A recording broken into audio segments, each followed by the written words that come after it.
Jewish heritage and the family conversion to Christianity, trying to emulate the early church in Jerusalem as far as people giving up what they have voluntarily, but what is something he tried to force in Marxism.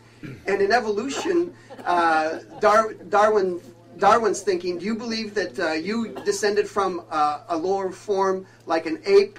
And do you believe that the links that are scientifically existing today prove evolution to your satisfaction? Do you believe that humans today, Caucasians, are a higher form than Negroes? And Negroes are a higher form of the ape, which is actually similar to what the Mormon Church seems to be believing.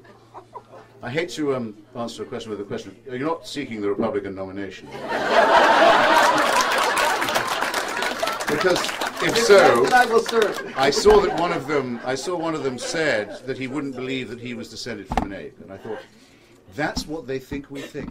It's amazing. They don't know as much as not to know. After all this time, when it was William Jennings Bryan versus Darrow and Mencken, it was an argument, you might say.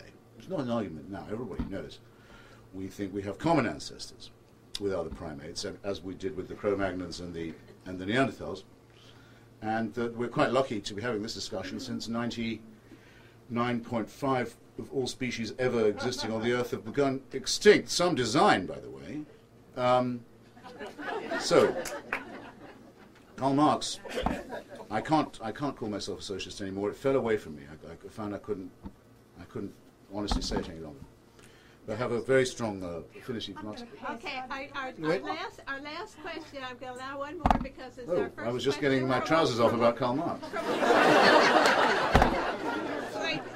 Okay, fine, you don't want to hear it anyway. I'll wrap up with Marx. I'm absolutely terrified to speak. Terrified. But I know the feeling. I can't stand it anymore. I am a very serious atheist, okay? I know so much about why I am an atheist. I could write a library if I like to write, which I don't, but I could, because that's how serious it is to me, how much I'll tell you why. I used to be. Oh, I'm sorry. Okay, I don't have a question. I just have to stand up for the other side, for the atheist side, and I want to say something. It was the Mormon man who made me know I had to get up. He said something about how can you know if you haven't had an experience of God? I used to be one of these very born-again types of Catholics, not fundamentalists, but, you know, to me, Jesus was so real. I mean, I'd go shopping and talk to him, help me get a nice dress. I mean, it was very real to me. I had the right emotional makeup and imagination for it.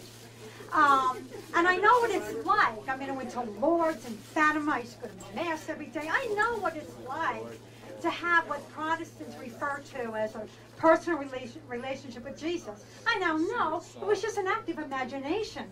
And I know what it's like. I know what it's like to have the positive side of religion, but I also know the dark side. It wasn't all nice and comforting.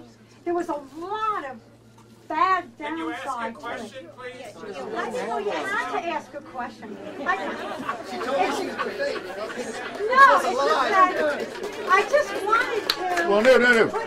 Somebody this evening had to say a good word for atheism. I mean, really, I wanted to respond to the Mormon man. And it had to be you. Well.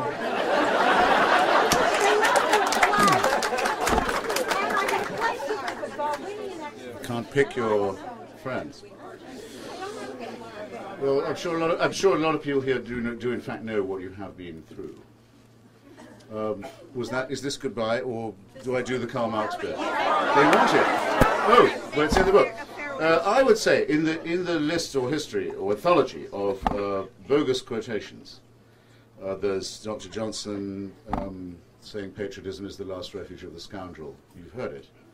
When he was referring to the Patriot Party, not to patriotism, he was referring to John Wilkes.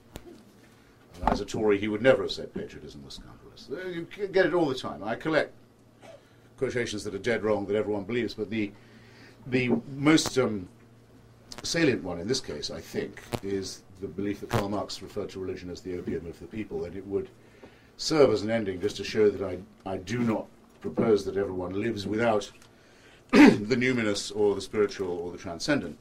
What Marx said was, having announced that the criticism of religion was the beginning of all criticism, because it was the beginning of philosophy, he said that religion is the sigh of the oppressed creature, the heart of the heartless world, the spirit of a spiritless situation, an opium for people.